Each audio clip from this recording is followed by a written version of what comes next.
Welcome to M4L Academy. My name's Missy Karwowski, Director of M4LA, and I'm so glad you've joined us today. Today's episode is a special edition of our campus briefing where we feature Moms for Liberty members and leaders from around the country sharing their experiences and providing tips, guidance, and direction for how you can fight back too. August is our back to school series, and so far we've covered some great topics. We have talked about curriculum red flags. You might remember that with Daniel Buck. And then we had terrifying school safety considerations from Rebecca. And just yesterday, we heard from the experts at Southeastern Legal Foundation on several very important areas where you need to know your rights as a parent. Today, we will hear from two powerful, joyful warriors on the topic of knowing your rights. Our first speaker who joins us is Marsha McClary. Marsha is a dedicated advocate for parental rights and educational freedom, serving as chair for the Moms for Liberty Lake County, Illinois chapter. With a uniquely strong business and analytical background, she brings a strategic and fact-based perspective to empowering families in parental rights and shaping their children's education.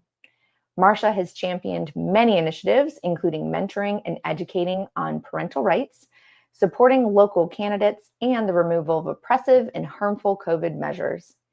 As a mother, business owner, and engaged citizen, she combines practical experience with a bold vision for protecting student privacy, opposing government overreach, and promoting academic excellence.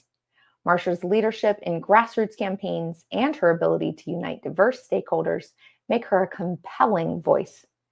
She inspires others to advocate for liberty, American values, and educational freedom.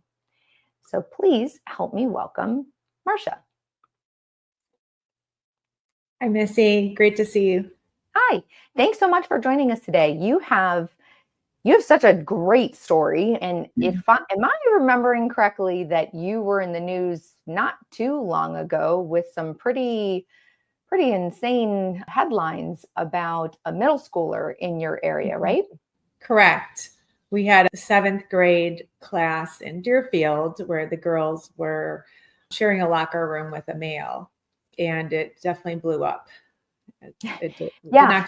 I mean, these are 13-year-old girls. When you first shared that story, I was so taken aback because I don't know, I feel like it's still too common that the thought is, there's no way this is happening everywhere, right? It's not really happening, but it is. And that wasn't even your children, right? That wasn't your child. You were just standing up for some people, some parents was it your school district? It's in our county. So our chapter, one of our members' daughters in Deerfield, which is about 25 minutes away, it was her daughter's class. I just have to highlight that is one of the most amazing things about, I think, our chapter chairs is how, and other chapter members too, just that you're willing to stand up and be the voice for people that may not always feel comfortable doing so. So thank you in advance, in retrospect for that. Appreciate you doing that. So let's start out. Why don't you tell me a little bit about your background and what got you into this engagement and battle, and what rights were you seeing infringed that you felt you needed to join the fight?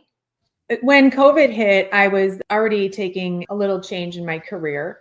You know, like most people, it started out with COVID measures, but then grew from there as we dug into policies and saw what was going on, that there's a lot of opportunity to improve schools and academic outcomes. And quite frankly, the distraction that is happening to these schools and to a lot of classrooms from political and radical agendas.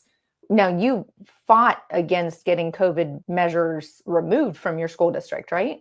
Correct. Yeah. And really our state, it was driven at the state level, but we ended up having a large group across the state of parents sue the governor as well as the State Board of Education. So you talked about COVID measures. What other areas have you seen overreach from the government into parental rights? Sure. I mean, one of the examples is we have model policies that are coming from law firms, and I'll just read one of them, and it's common to see this in the schools, and It's the sex equity policy. It'll say no student shall be based on sex orientation, gender identity, or expression denied equal access to programs, activities, services, benefits, or be limited in the exercise of right, privilege, advantage, or equal access to educational and extracurricular programs and activities. Students shall be supported in a manner consistent with their gender identity. This will include, but not be limited to, use of restrooms, locker rooms, and other facilities that correspond with the student's gender identity. So this is across the state fairly common to see and cause the issue that we talked about with the 7th grade girls locker room, where these, it could go either way. It could be a male or female that believes that they are the opposite sex. And so they're going to use the facilities. They're going to compete in sports. They're going to be asked to be treated based on these policies, just like as if they were the other sex. I spend a lot of time mentoring and helping families as to how to work around this. If they don't have the resources to private or homeschool, what can they do in the public school system to work around these oppressive state policies? One way to do that, as far as I understand, is through the homeschool options, right? Exactly. And that's one of the great things about Illinois that a lot of people don't realize, and they're very pleasantly surprised to find out. The state of Illinois has one of the most flexible homeschooling situations in the nation, and I highly recommend people take advantage of it. You can homeschool any subject you would like to, or all of them, and it's your legal right. So it's very exciting. And the Homeschool Legal Defense Organization, and I have some links later in this presentation, and we can certainly post these on Moms for Liberty, that they have a lot of information about these laws. So if you're not in Illinois, you can look up what your state looks like, see maybe you have these options and you don't even know. So an example of how we use this is if there's a boy in the girls' locker room and they can't get around it, the girls don't want to change. An option available to you is to homeschool PE. And you know what, the interesting thing that's really a win-win on this is a lot of students are athletes anyway. And the gym is sometime they really, especially at high school, they don't need to have gym every day if they're already practicing for their sport every day. I think that makes so much sense, honestly. My kids would go to school they would go to PE, and half the time it seems like they didn't even do anything. They would just walk around the track, which feels like it's defeating the purpose of everything. So the way the school is going to handle it on their end could differ. So some of the schools will give them a study hall. Some of them will let them leave campus. And now I will say at the grade school or middle school level, this gets more challenging because it's a lot of these schools, they're not open campuses that a 10-year-old can just leave or something, right? So they'll probably they'll either make you pick up the child, or they will sometimes let them sit and have a study hall. It's the younger the child it is, it's a little bit more difficult to work this out, but you also don't see the issue at the younger grades. It's really the middle school and high school where you're starting to see these problems for the most part. Those kind of, especially being in locker rooms. That's really a great point. It's not just locker rooms though, right? You can homeschool one subject. I believe you said also you can homeschool one lesson or one day, or that I don't know. I think it's kind of I'm pretty sure you have to kind of do the whole class. I don't think you can just do a lesson, but you can certainly opt out of certain lessons, which is a little different conversation if you're just opting out of a particular lesson that you're allowed to. But in terms of homeschool, you can, I'm guessing it would probably be a whole semester or something for practical purposes. You certainly could leave in the middle of the semester and finish it homeschooling, but I think jumping in and out would be sort of confusing for the child. I think some of that in an older age, in a different venue might be appropriate, but I don't think most teachers also would be super comfortable because you inevitably are talking about the sexual behavior of people as the topic in the class. And it's super uncomfortable for everybody. Oh, definitely. Yeah. So How did you find out about the rights to be able to opt out of certain lessons or taking advantage of the established homeschool options? And how are you mentoring people in your community to help them use their rights? Mhm. Well, it's really interesting you asked that. So actually, I found out about this many, many years ago. So two of my kids are very competitive swimmers, or were. And I found out from another parent with a similar level swimmer. I mean, we're talking 6 days a week, year round, 2 to 3 hours a day of training by the time they're in middle school. Okay. So when you're in like, the other ones like gymnasts, tennis players, I mean, we have these kids, that's how they train, right? So I found out from another parent, this was an option. You could homeschool PE. And then I did some research, and this was probably, gosh, I want to say 2014 or 15. And I did some research and found out the law because I didn't want any problems, right? So, and I was like, wow, okay, we can do this. And I talked to the time middle school and they said, sure, no problem. We'll have them to have, last period gym so they can but the thing I gave up was I couldn't have my son bust home, so we had to have him picked up at the time the gym was supposed to happen, 8th period. And then he would go home and study, and then he could go to swim practice for his 2 hours or 3 hours at night or whatever. And it was a lot easier. We had the extra hour back for him. So Yeah. I found out totally outside of all of this. And it's as I've now found out, I talked to more people, it's kind of this quiet, unknown thing that a lot of athletes do this already. So it's not unusual at all, really. That's so interesting. I wonder, so why do you think that this is not promoted more? Because it seems such a wonderful option for families.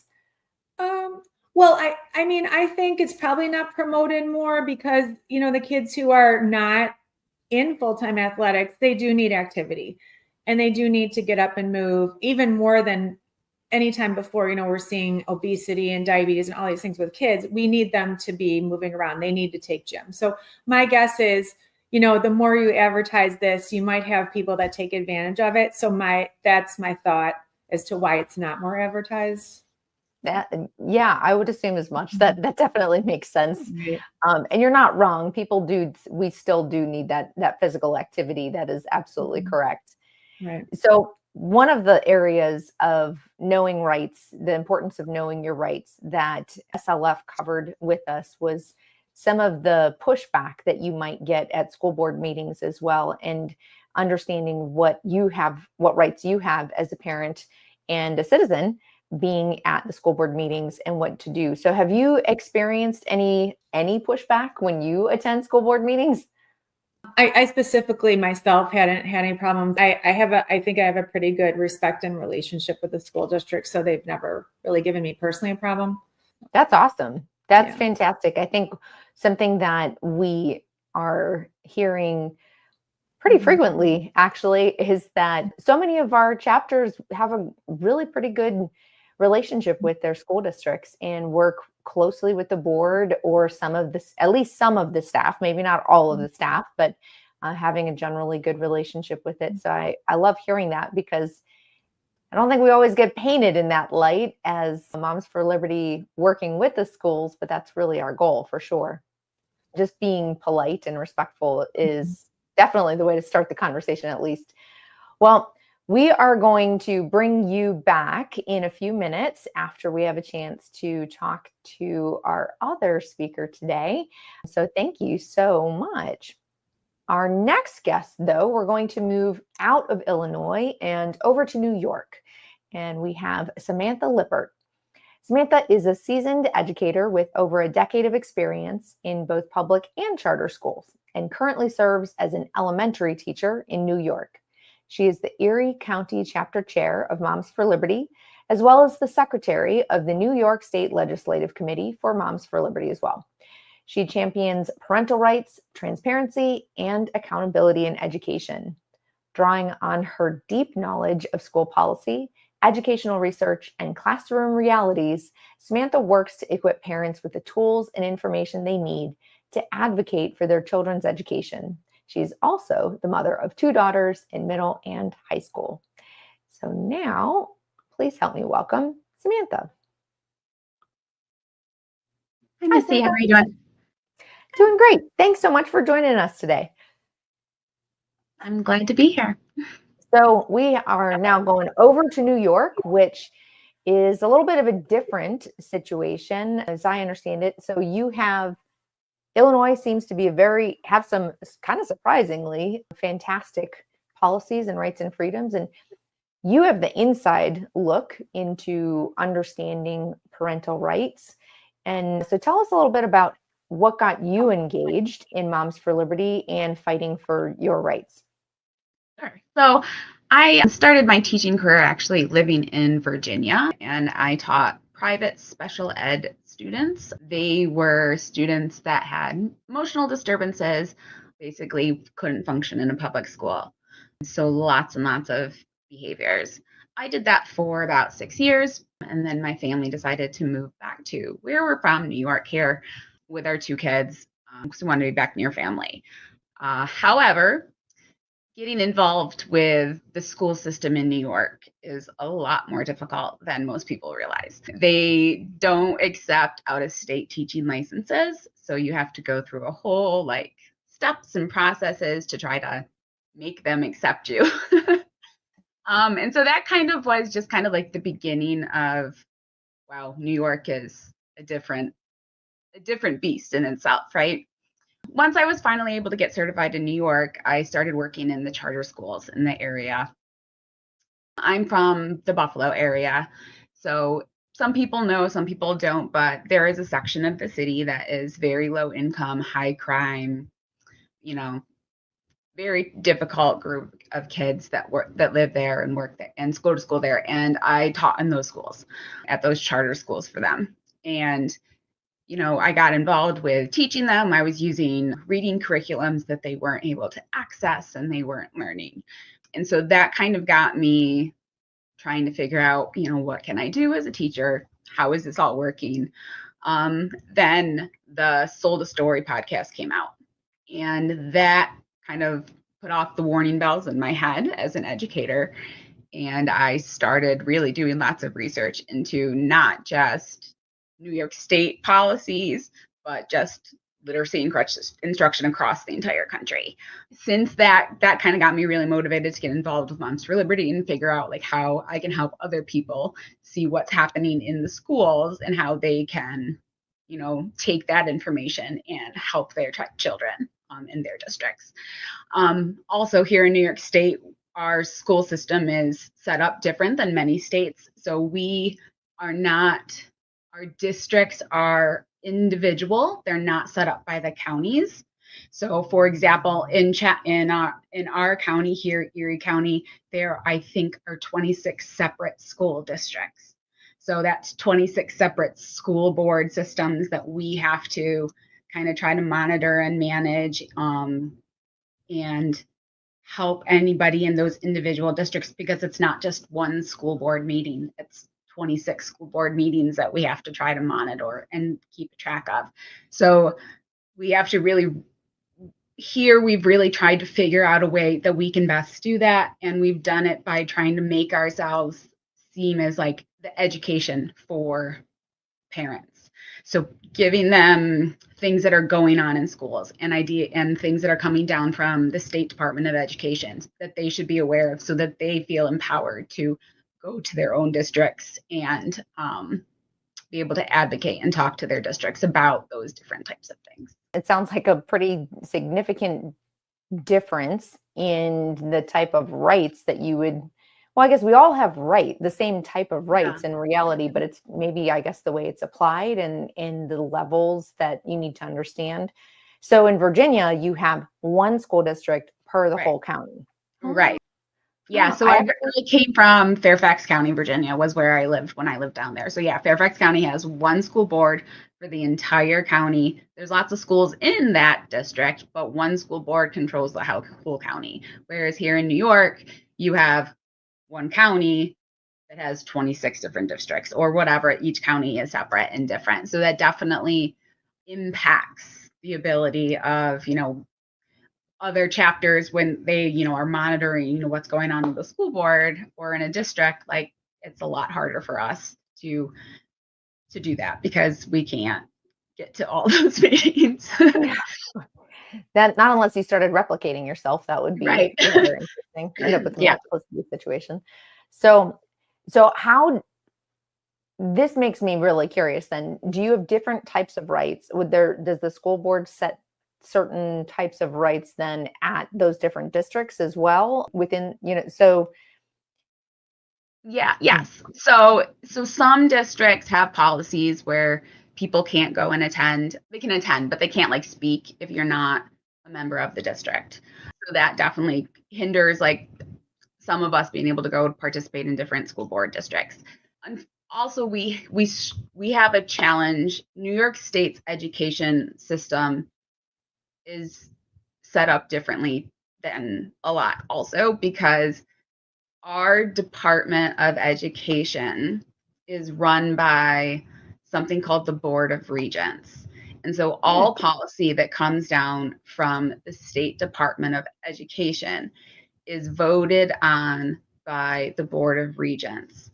And the Board of Regents is appointed by our state legislature, but they make all of the policy and the rules. So it's not an easy path to make changes when it comes to educational policy in New York State because it's unelected bureaucrats that are in charge of everything. And so it's more of we want to make sure everybody's aware of the differences of what comes down from the Department of Education.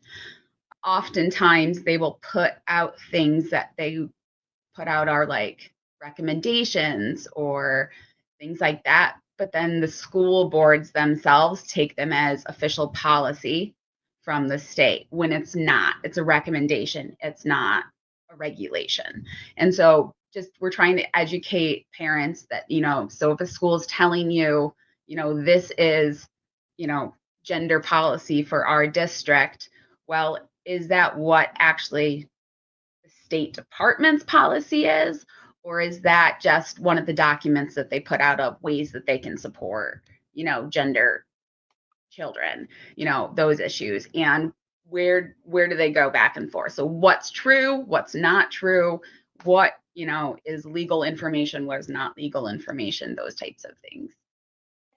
I personally find that incredibly interesting because that is actually, so I'm in Pennsylvania and that is really how we're set up as well, including reminds me of the glorious COVID era.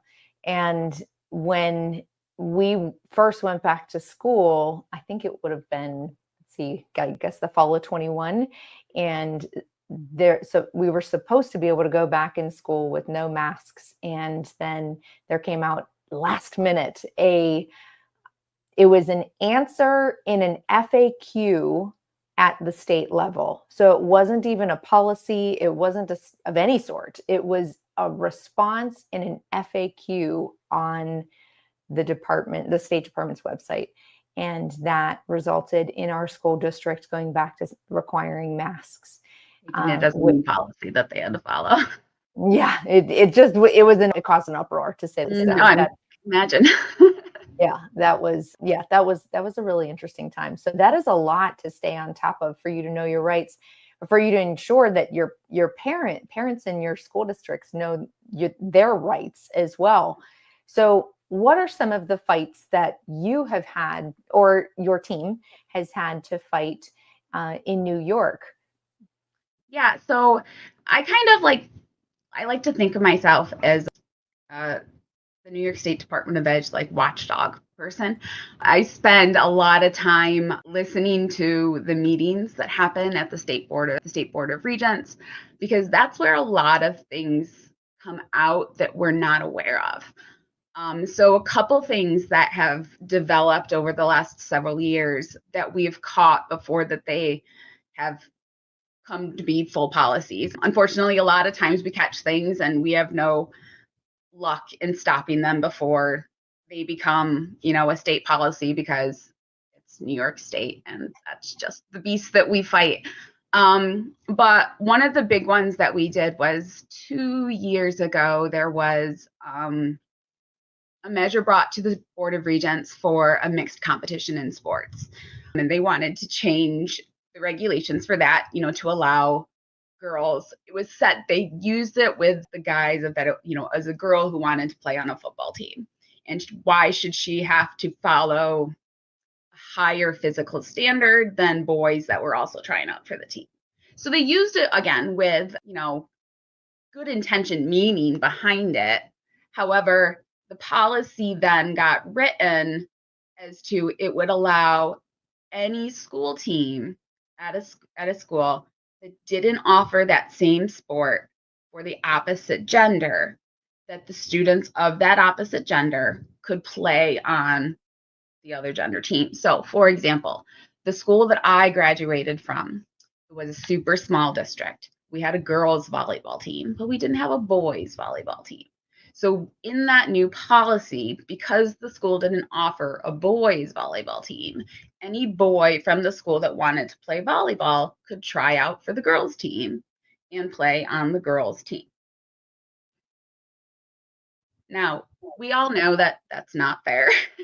Yeah. So it's and a lot of times, Sorry, let me just ask a quick question. So just so that I fully understand this, because I'm like speechless. So is it this concept that a boy wouldn't even have to try to identify as a girl? No, It's literally the gender identity part of it was completely out of it. It could be just straight up boys on girls' teams. interesting. That and the purpose was what? Equality of some sort? Is that what they were trying to argue, that you had to have equal options? Or yes. So again, New York State's favorite thing is making everything equitable. And so it wasn't equitable for a boy not to be able to play on a sport that wasn't offered to them, or a girl not to be able to play the sport that, isn't offered to them at their school. So in order to make it equitable, they would allow it. There was a lot of pushback on this one, not just by Moms for Liberty, but the Athletic Association in New York State also put out things against it. Many districts put out statements against it. And we were able to get that. They never brought it back up to vote. They tabled the issue, and it hasn't come back up yet at the Board of Regents. So that was a big win for us. yeah. However, then this past year, the state, we had Proposition 1 in New York State that was called the Equal Rights Amendment, up for things, and basically it wiped out any of the progress that we made, because now it is enshrined in the state constitution that, gender identity, all of these other pieces are legally protected. Equal Right Amendment for the Equal Rights Amendment. So the battle is still there in a lot of things, but that we take that as a win when we were able to get that issue tabled, and it has not come back up yet, which is very, very good. Yeah. I think you just highlighted a really important point there, that sometimes we get caught up, we being conservatives, frankly, or folks more on the right might get caught up in the idea that you have to have an all or nothing win.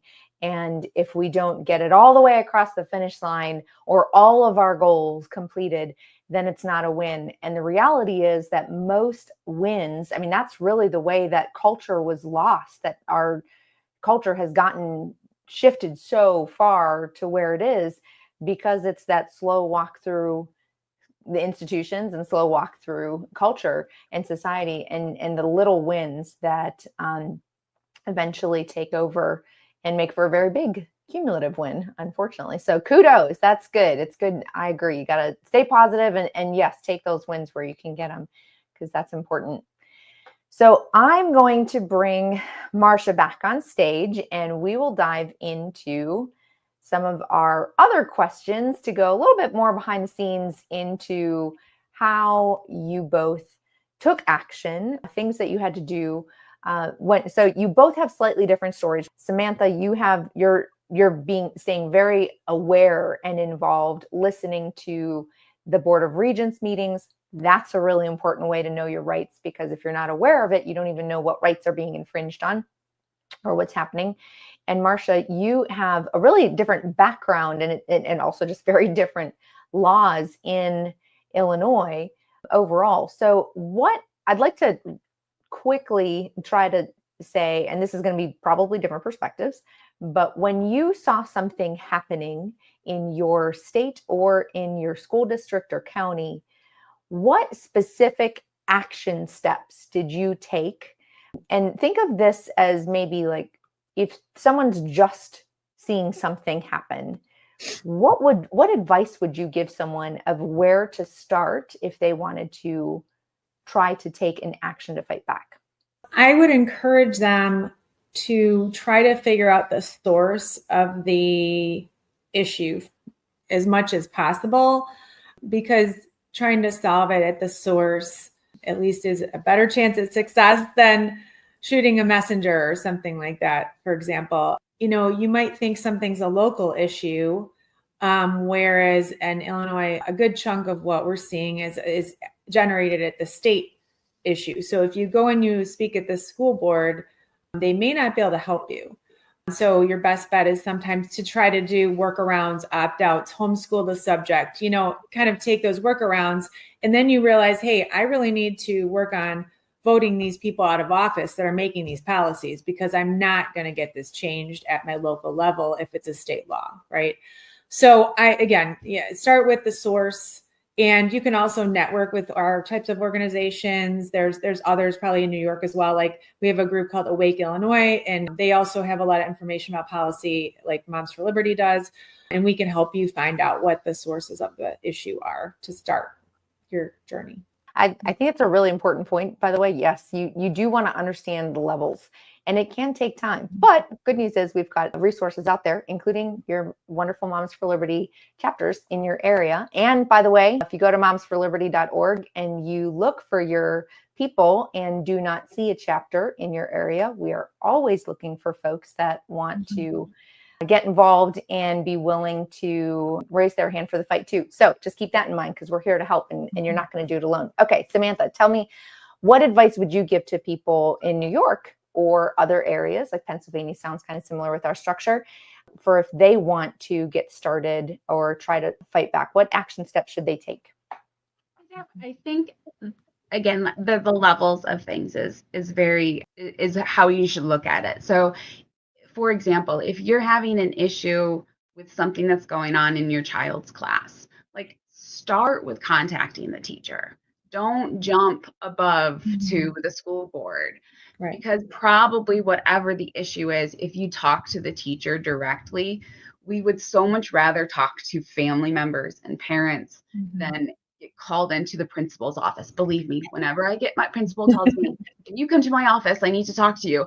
I still get those like feelings in my gut that I'm like, oh my God, I got called to the principal's office. And I'm an adult woman, right? Like, so talk to the teacher first, start there. Then if nothing changes, then go to the principal. And then if something doesn't change, then take it to the school board.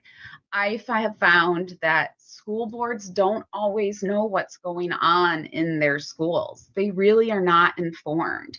So if you jump that ship right at the beginning and you go to the school board, they're going to get defensive and they're going to be like, nope, that's what the school policy is. That's it. And they're going to shut down, and then you lose any ability to make any headway when it comes to whatever it is that's going on. That is such a good point. I mean, we are told this in the Bible, really, to deal with conflict resolution in the appropriate stages. And I think that is such an incredible point, that so many times we think we need to go to the very tip top of the organization, and that's not always appropriate. Not to mention, like you said, the school boards may not even know about, I think we said this earlier, I think a lot of this there's good intentions. There's not necessarily malicious intentions. Sometimes, I mean, if it's for a whole school or a whole county, for example, that's a lot to keep track of. So school boards aren't going to necessarily know everything. and folks should keep that in mind. Marsha, I wanted to go back to one thing that we didn't really talk about today, but we did get to talk about on our previous call when we were preparing for this. And you had mentioned, this is the idea, by the way, of action steps. So I would love for you to speak for just a minute about the preparation that might go into knowing there is an issue upcoming. So for example, the conversation, just to remind or to lay the context for our viewers, is if there is a potential for there to be a cross-sex gender identity issue, that you have a boy who is going to try to play on a girl's sports, what sort of preparation steps should be taken ahead of time? In Illinois, this is also enforced at the state level, that particular situation. So what I would say is, you should really prepare your child for that, as well as talk to the other parents. Are you going to stage? Because don't get me wrong, I mean, the popularity of this is, it's polling very high that the parents and the students, they do not want the opposite sex in the girls' sports, so you're going to be on the right side of this, but understand that you're going to be rallying against a state law in Illinois. In other states, that's not the case. You might have a little more success, but I would recommend aligning with parents, meeting with the coaches, having a plan in place. Are we going to protest? Are we not going to compete? What are we going to do? So that the kids are also not disappointed, because so many times you see these girls, opting out at the last minute and then they're missing their beat. Maybe there was a way to avoid it. I don't know, So getting together and organizing, I think, is critical. And thank you for clarifying this. I understand there are legal issues for sure. It's the importance there, I think, is taking a minute to prepare can go a long way. That is an action. That's something that even if you're not sure that it's going to be something you have to face as a parent and with your student, that's a way that you can start preparing your kids and your team and your friends, the other parents on the team, the coach. Because I think Samantha said this well as well, the idea of surprising someone, right? So if we haven't had that minute to prepare, then it can cause someone to be a lot more defensive. Whereas if we've talked about it and laid out a plan, folks might be a little more comfortable. Definitely. Okay, so far, I actually would say one of the next things I wanted to talk about, just because I think it can be kind of interesting, and is the obstacles and resistance. And the reason I say interesting, I should clarify, I think most people are afraid that they don't want to get involved because they are afraid of potential obstacles or resistance, but it doesn't sound like you've had to face something too terrible, and possibly not as bad as even the media is maybe trying to portray it. So just talk to me for a quick minute, and Samantha, we'll start with you, is there any situations that you have encountered obstacles or resistance when you're trying to make a change, and especially related to things that you knew were your rights? And how did you handle that? I think it's tough for a lot of people to initially want to get involved in something, particularly myself as an educator, right? For the teachers that stand up against the system that's not working, we often get shunned. We don't get heard. We get kind of pushed off to the side as somebody that's, whatever, you don't really care about kids, you just here to make a paycheck or whatever, when it's the complete opposite, right? Like an interesting fact about our chapter itself is 3 of the 4 board members are all teachers. Wow. So yeah. So we have this like little group of us that like just talk to each other, and we're like, yeah, we know so many other people that think the same things as us, but they don't know what to do. And they're afraid to say something because they don't want to lose their jobs, or they don't want to, put their family through, the muck. And I understand all of that. It is hard to put your opinion out there and your own personal beliefs out there, even if you know that they are right and true. So it's difficult, but know that there are other people there to listen to you and help you and support you.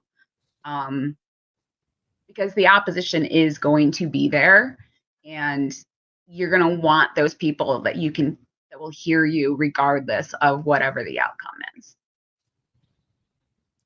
I love that.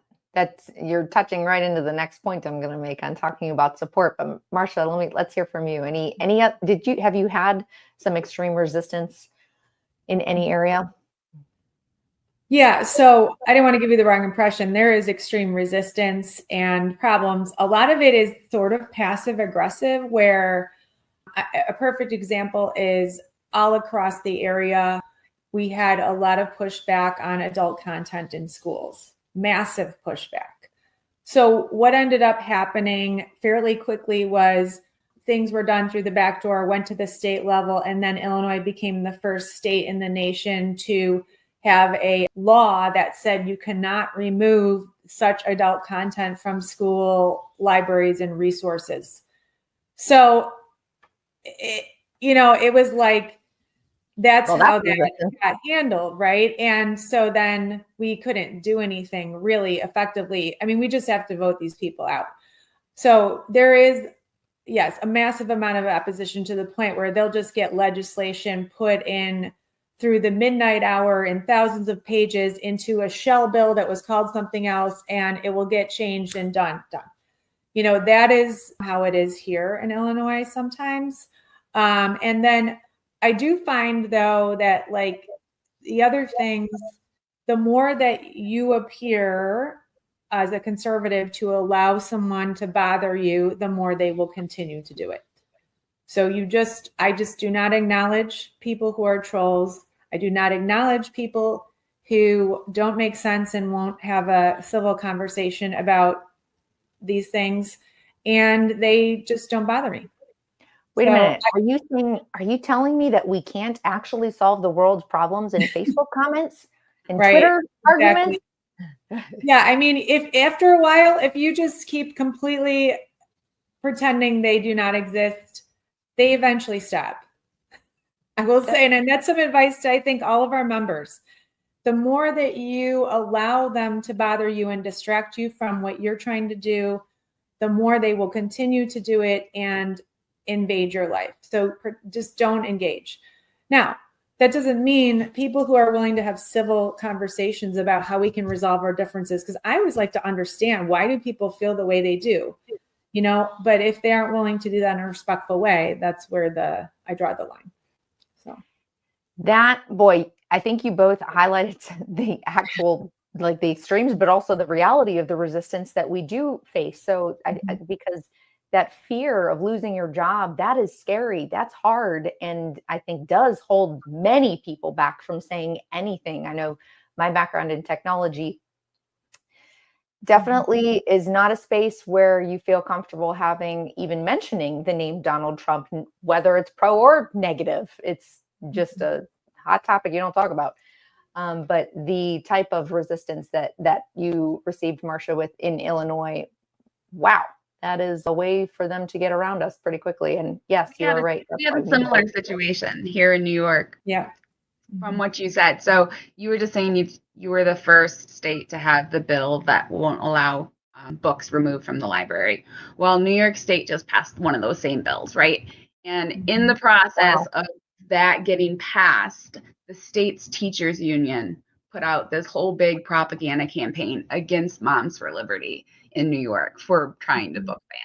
So yeah, and we had to try to kind of, keep our mouths closed and not get into that back and forth with them because to be honest, the books that they were using to show, like, I don't even know why they thought it was good. They chose gender queer and what was the other one?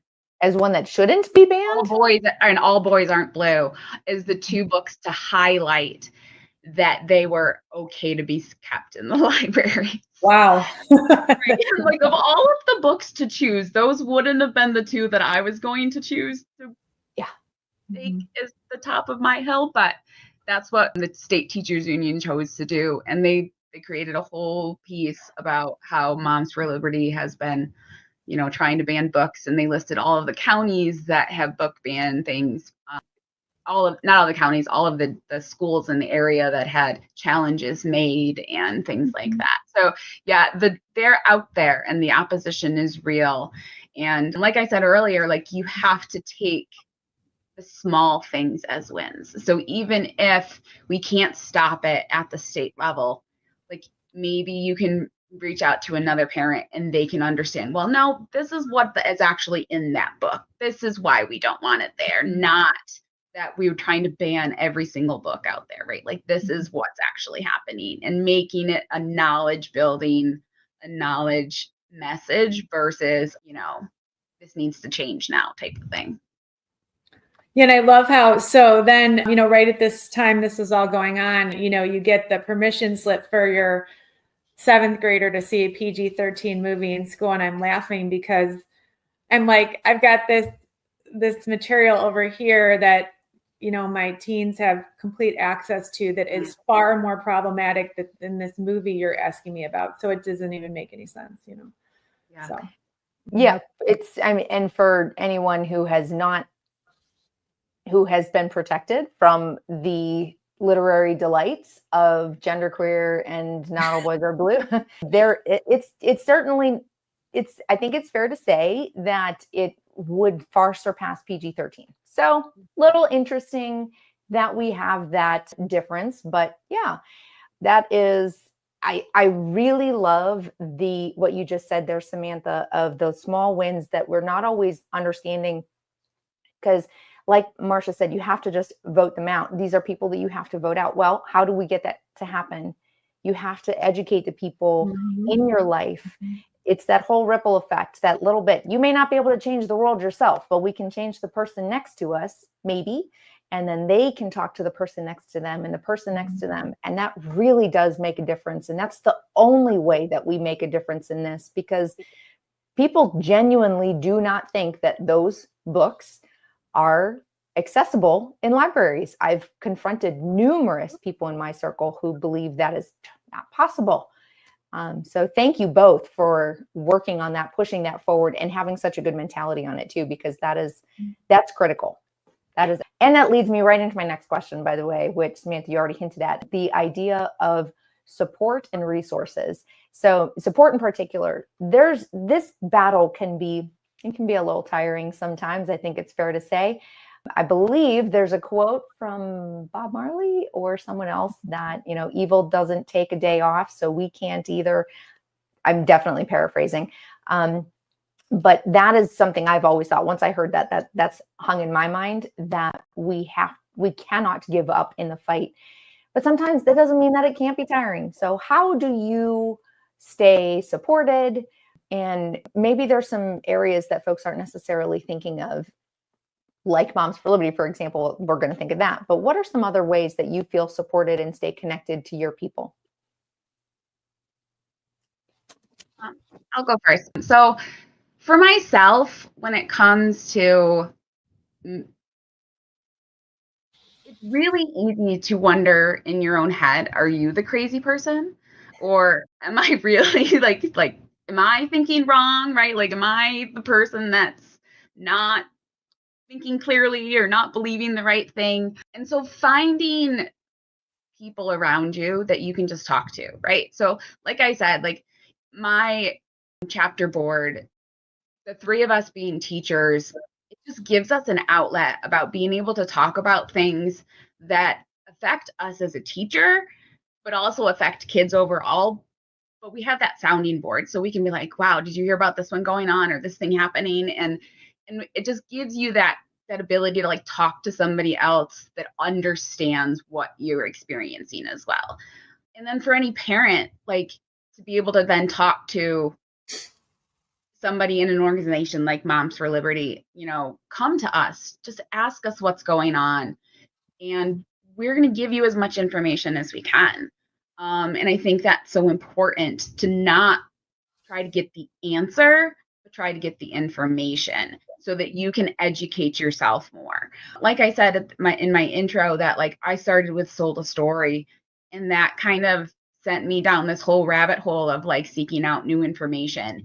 And this is one of those worlds where you learn something and it just keeps spiraling, and you keep learning more and you learn more and you learn more. And there's a wealth of people out there, a vast group of knowledge that can show you that you're not the crazy person and you're not the one that's thinking, crazy. Yeah, I agree. This is, you say a rabbit hole, and I'm going to just point everyone to m4lacademy.org, to our website, because you will find in our newly redesigned website that each month in our resource library, we will have exactly that. If this is the topic, whatever the topic is for the month that lights your fire, then we have a rabbit hole that you can go down to ensure that you're not crazy. Because the fact is, it's pretty hard to say you're crazy when turns out they actually write it all down and say the quiet part out loud. Makes you feel a lot less crazy, at least me, that's for sure. But yes, you're right. Getting your people, getting a good group of folks that you can stay connected to. And I love that you highlight the importance of people in your area too. Or when I say area, I mean in a similar part of life, like being a teacher, because there are, I can say I'm not a teacher, so I wouldn't necessarily understand everything that you would be expressing in a frustration. That might be hard to find, but I think it's so worth it. Marsha, how about you? What are your favorite support go-tos? Sure. I mean, it's definitely family and friends similarly. And I have a pretty wide network of business contacts that are, I'm going to call it team reality with us. Some of them are not super vocal, especially, if you're from a big employer, you might have some contracts that make you unable to public speak about a lot of these things, but they love to talk to me about what's going on, and it's not a small number of people. And additionally, I have a pretty big network of people through the church, and, from a Christian perspective and biblically, a lot of what Moms for Liberty stands for is Christian values. So I'm very grounded in that, and I never questioned it for a second, in terms of like the gender ideology type of stuff and a lot of the radical sex ed type of things that they're asking these kids. That was always off the table for me and, most of my Christian colleagues. So I've been pretty grounded in that and thankful that I've had that community, even in a bluer area. I find that, for a lot of people, they might be a single issue voter, but then the next time the election comes around, they see enough and they switch, because they see enough of what's going on, which I think our group it's super important that we get the information out for them to see what's really going on. I agree. That's why we're here, is to educate people on these issues, because it is actually something that does affect parental rights. There's so much that people don't realize does affect parental rights, which ultimately means it affects kids. And that means that it affects the future of our country. So, well, ladies, I want to say thank you so much for joining us and sharing your experiences and your wisdom and guidance and direction and tips for how people can know their rights and be aware of what's going on in their states. Any final takeaways? Samantha, I'll start with you. Any final takeaways? And then, of course, please tell people where they can find more information about your chapter, or if they want to follow you. I think the final takeaway is really create a partnership with your teachers, with the school, and try to just reach out to them and talk to them as if they're human too. Like, don't be all aggressive and go at them. Make them your friends. Like, ask them questions. They'll answer them. Like, teachers are not our enemy, right? Schools are not our enemy, and it's just something we should all, remember that, right? Like, the teachers, there are many teachers out there that believe the same things that you do, and we're trying to figure it out too, and how to make it all work. And we will talk to you about it. we're not, going to bite our tongues and ignore it too. Like, we will, express our opinions. We know we have policies we have to follow and whatnot, but there's still, like, we're not going to be like, yeah, we agree with this, or no, we don't agree with this, if we really don't. So yeah, just reach out to your teachers and really create that partnership with them, and that will have a bigger impact on your kids' schooling than anything. I love that. Yes, sorry, go ahead. No. To learn more about our chapter, we have a very active Facebook page that we post lots of things on. It's a public page, so Erie County, New York, Moms for Liberty. You can follow us there. We also have Instagram, and we also have Twitter, or X, or whatever you want to call it now. I don't know. I still call it Twitter. It'll always be Twitter. And just follow, when you find somebody that speaks your story, follow them. So if it's, a podcaster, or learning about, some issue, like, dive into it, dig in, don't hesitate, just jump down that rabbit hole. I love it. Yes. Yeah, I agree with you, Samantha. I mean, I think partnering with the teachers, and I can't tell you, I mean, there's so many teachers that agree and they're like, oh, don't say anything, but, blah, blah, blah, blah, blah. So yeah, I mean, there are just so many lovely people. And I just hope that more come into the profession that are really wanting to work with the kids. And that's why I think a lot of what we're doing is trying to reduce the distractions for them with some of these other things. And that's one of the things I like to work on. I'd say one of the things we didn't touch on was the whole opt-out. So there's a lot of opportunities to opt out of things in the districts that are an issue, whether it's like a controversial survey, whether it's sex ed, or now these mental health screenings Illinois wants to do. And my guess is that's going to be a little bit of a trend, kind of like the book stuff. So opt-outs are your friend. I don't think that's going away anytime soon. And, those can be done on email, and Resources Moms for Liberty has some example templates on their website. And we post them from our chapter. We also are on Facebook, Instagram, and X as well. So follow us there. And you can join our chapter through the Moms for Liberty website if you sign up as a member, which is free. So that's right. That's right. Because this is a fight that you don't have to do alone. And I am so glad you mentioned those opt-outs. We talked a little bit about them with SLF, and we will have some amazing resources on the website. Yes, definitely want to check those out. All right, ladies, thank you so much. We appreciate having you here. Thanks for having us. Thank you so much. I am endlessly amazed at the incredible work that our chapters are doing. As we explored today, every state is different, with a little bit different laws that are important to really understand so that you know your rights and if they're being violated. This week, we highlighted a few of your rights, including opt-outs, some unique homeschooling options that you might not have even known were an option at all, some communication strategies you can use, and more. Truly, it is so important to understand what you are facing in your state and in the country, which is the goal of M4L Academy. At M4LA, we're here to educate you on the topics and equip you with the tools so that you can become engaged citizens, not enraged activists. And remember, you're not in the fight alone. If this is the topic that lights your fire, please consider joining Moms for Liberty as a national member. It's free, and you'll be joining an amazing community, very supportive, full of joyful warriors in the fight for the survival of America and defending parental rights. This fall at M4L Academy, we have an incredible lineup of topics that you're not going to want to miss. We'll be talking about MAHA in schools. That's right. Think about school lunches, school vaccination requirements, and what options you have.